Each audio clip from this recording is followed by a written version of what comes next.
Hi, how you doing? Welcome back to YouTube. I'm back again with yet another deck tech. This one's a little bit different. One of the people on my stream, and I honestly going to apologise for whoever it was now who was asking me. I know it's definitely someone who follows me on the stream, and I'll be a complete, you know, sorry here. I completely forgot to write down the name of who it was, which one of my followers it was. So, I'm really sorry, but I have done what we discussed. And we were discussing decks that they could build on MTGO. They wanted to build something different.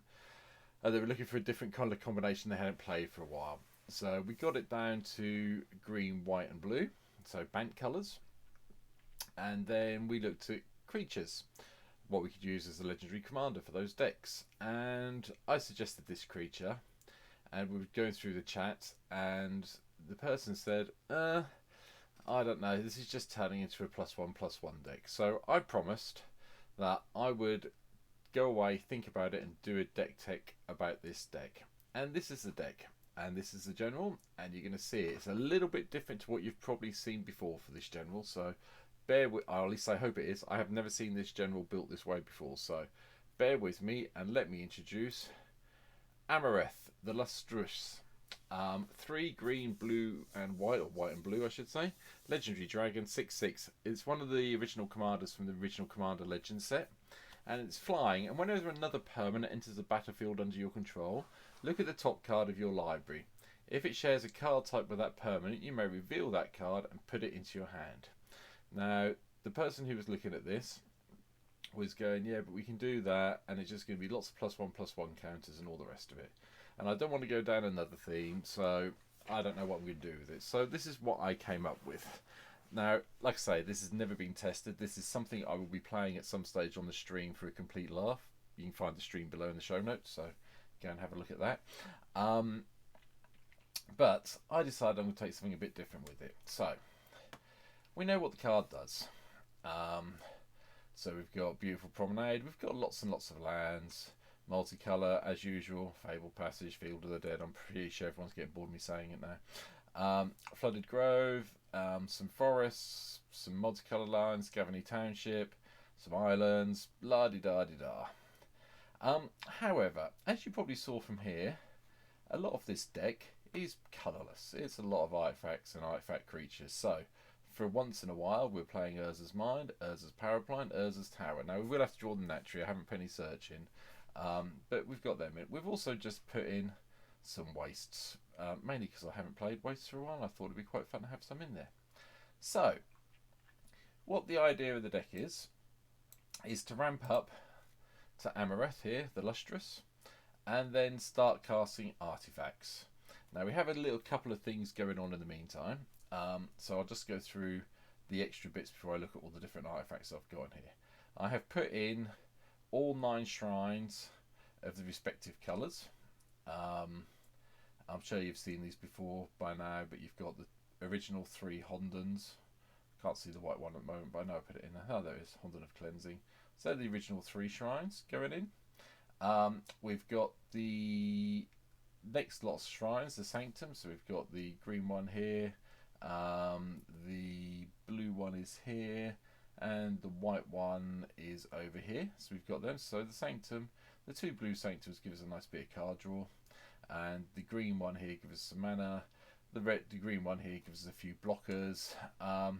Sanctum of Tranquil Light is okay. It taps some creatures down if things get troublesome, so we've got it in for that point of view. And then we've got the new ones, the blue one that flies, the green one that turns into a 2/2, hopefully really quickly. And where's the blue one? I can't remember what the casting cost is now of the white one. Nope, Go Shintai, there it is. Of the shared purpose, so you know, you may pay 1 if you do creates. Yeah, gives us some spirits it creates. Gives us a few blockers. And obviously, if you cast one of these, you can look at your top card if you've got Amareth in play and see if you get another one you might be able to cast at that turn. Right.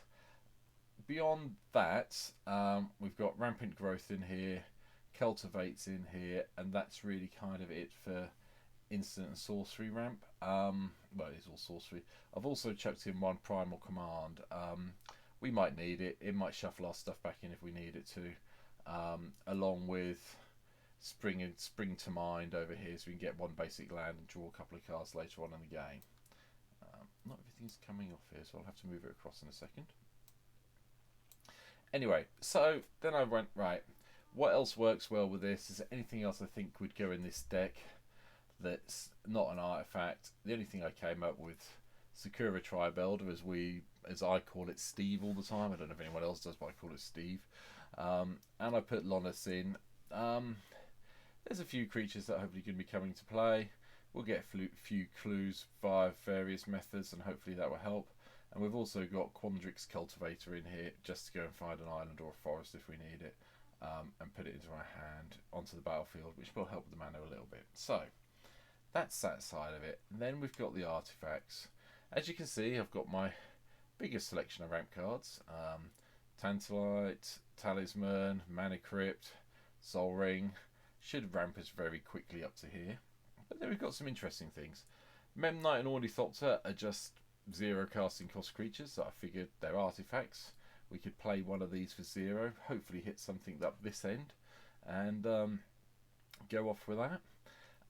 Elixir of Immortality's here, so we can shuffle everything back from our graveyard into our library if we need to at some stage, because we've got milled out or something. Mere Scrapling, I just felt like trying it out, and I quite like the picture. So, but you can sacrifice and put a +1/+1 on a creature. It could save one of our other creatures if we need to. Epochorastit, I don't know how you say it, so I apologise if I've just murdered that name. It's quite nice. It enters the battlefield with 3 +1/+1 counters on it if we don't cast it, and as soon as it dies, it goes to get suspended with 3 time counters on it and comes back as a 4/4. So it's a reasonable creature. Ornithopter of Paradise, 2 mana, 0/2, flying thing. You can tap and add 1 mana of any colour. Decided that was good fun. Because of all the artifacts you've just seen so far, Patchwork Autonomon's in here from Streets of New Capenna. No, sorry, from Neon Dynasty, not Streets of New Capenna. I've got confused, apologies. We're playing a lot of artifacts. It's going to get big. You know, I'm going to be casting artifact spells a lot of the time. Perilous Mirror's in here because when it gets killed off, it can ping or shock something, which is like a good plan to me. Steel Overseer, with the amount of artifact creatures in here, we might as well start chucking some +1/+1 counters around where we can. I'll start at the bottom of this pile because there's a few extra things. Workshop Assistant brings back stuff until we can shuffle everything back into our library when it snuffs it, which it probably will do. Searchlight Companion comes in with it's a flyer for 1/1, but it comes in with another body, so I figured it was worth trying out. Pilgrim's Eye goes and finds us a basic land if we need it. Paladin Mere gives us a couple of extra mana to tap it when it becomes away from Summoning Sickness. Magnifying Glass, we should have some mana at some stage, you know. Between the Urza's lands and everything else, we should be hitting some mana, so we should be able to investigate. And obviously the clue tokens from here will help with Lonis as well, so it's worth a try, I think. Filigree Familiar, it's a speed bump, gives us some life, draws us a card when it dies. This is where the wastes come in. Nearly, we've got Coalition Relic to help ramp up the mana, but the wastes come in because we've got Chromatic Lanterns, so we will be able to tap them for any colour we might need if we get this into play. People don't kill Chromatic Lantern for some reason, can't work out why, but they just don't. Chief of the Foundry bumps up all of our other artifact creatures, so yeah, these two work in concert quite nicely because this makes this bigger and this makes that bigger, so that works. Burnished Heart, it's an artifact creature, but it's also a ramp spell, so we can go and get some things. Academy Manufacturers in here, because obviously we're going to be creating clue tokens. One sort of token we'll be creating anyway. So we might as well just have that, and it also might help a little bit.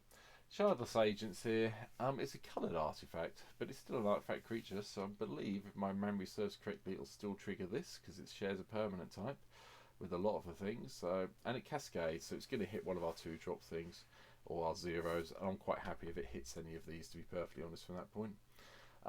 Tireless Tracker gives us a clue, also gets big if we start sacrificing them off to Lonis.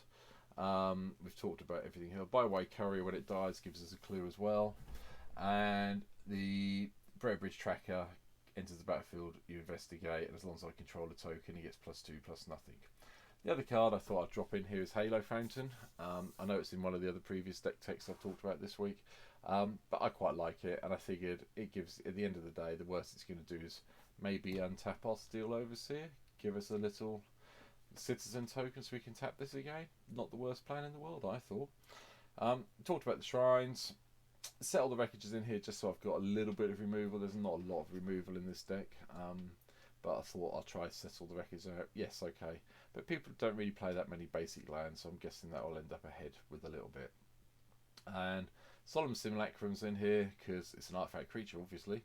Goes and gets us a land, draws the card when it dies. It seemed like a good plan when I was building the deck. After that, we've got Verdurous Gilhelk over here, which is fine. Blade Griff Prototype, not sure, but you know, deals combat damage to a player, destroy target non-land permanent of that player's choice that one of your opponents control. So I thought it was worth trying that out. Kuldotha Forge Master, we can go and sacrifice artifacts and put big artifacts into play. You can see what's coming in a minute. Shrine Steward's in because it'll let us go and find the shrines we might need, so that seems like a plan. Tamio's Journal investigates for us, so it helps out with our dear friend Lonis. Right, moving on from there, Bootlegger Stash is here. Now this is actually an artifact, so it will trigger, and it's a good artifact because it does tap us to give us treasure tokens. Treasure tokens with Academy Manufacturers, you know, turn into Clue and Fode tokens, and Clue tokens are really useful for this. So we'll see. I figured it's worth a try. I've had it a while. I haven't used it in many decks yet, so I thought we'll chuck it in and see what happens. Duplicants next. Exile target non-token creature. As long as the card exiled with Duplicant, it's a creature card. Duplicant has power and toughness and creature types of its last known, and it's still a shapeshifter. It's also an artifact. It also gives away dealing with planeswalkers and anything else we may be upset with. Don't forget it's exile target non-token creature, which means I can't read, so it doesn't deal with planeswalkers unless they've been turned into creatures somehow during your turn. So ignore I said that. That was really bad. Chroma's Memorial's next. Creatures you control have flying, first strike, vigilance, trample, haste, and protection from red and black. Protection from red's the main reason it's in here. Red has most of the artifact removal stuff, as you're all aware, so that's in there. Memnarch is one of our win conditions. Obviously, the main thought is to power things through with big creatures and go for it. But we've got enough blue lands here. We've got the Chromatic Lantern and the Coalition Relic. We can start nicking artifacts as and when people play them. I figured I haven't played Memnarch for a long time. It's probably still as good as I hope I remember it is. So yeah, we'll see what happens when Memnarch hits. Maelstrom Colossus is here because it gives a bit of cascade. And you know, cascading into anything down. I mean, you know, casting 8 mana and cascading into a 0 is a bit sad, but you know, 8 mana cascading into a 4 or a 5, I'll be quite happy with. Going forward, the last few cards in the deck. I've talked about Spring to Mind. Phyrexian Triniform is still an artifact creature I really enjoy. Because it dies and leaves behind 3/3/3s, I quite like that as an ability. But yeah, I won't be trying to cast it for his on-call cost. I'm going to be trying bouncing it back into my hand via one of the methods I've got, so I can keep doing it. And this kind of comes through as a repeatable win condition, I hope. And then, of course, I figured I needed one more enchantment in the deck. Omniscient sounded like the best plan in the world to me. If we can get this into play with Amareth, yeah, we are just going to probably play most of our deck because we, you know, apart from when we hit lands, which will be a little bit annoying. But hopefully we've got a couple of cards because if this in play and this in play, dropping one of these means we can put this into play and draw this, put it into play with this, so on and so forth. So I'm hoping this kind of comes off. Whether it will or it won't, I don't know, but we'll see what happens. Darksteel Colossus is the next one. It's there, it's a trample, it's indestructible, it's in 11/11, it's hard for people to deal with, so I figured it's worth a go. And I've turned into one of those players, and I played the Blightsteel Colossus, which means I'll probably be, as soon as this hits the table, I'll be everyone's favourite target because no one wants to die to infect in this day and age. But anyway, that's this deck tech done. I'm sorry if the sound was a little bit ropey at the start. Hopefully you've all been able to hear the last bits and it's not too soft when I was doing the first bit. I realised I hadn't turned the microphone up properly from when I had it on earlier from streaming. So apologies for that. But hopefully, if it doesn't work out, I'll re-record it at some stage. But let me know in the comments below. I do try and reply to the comments. It does take me a little bit of time to do so, and I apologise. I've responded to every comment that's been made on the video so far. So the more comments you get, the more response you get, the more engagement we get. But all I can say now is thank you for watching this far. Please, hit that subscribe, hit that like button, leave me a comment here on YouTube. In the links below, there's the link to the Twitch stream as well. I'd love it if you came and saw me on Twitch and followed me there as well. If you want to subscribe on Twitch as well, I'd love that as well. Anyone who does subscribe gets access to my little private Discord channel, so that's out there as well for you. But what I would like to say is thank you for taking your time to watch this. I hope you've enjoyed this little 15-minute video, and I will see you when I do the next one. Bye.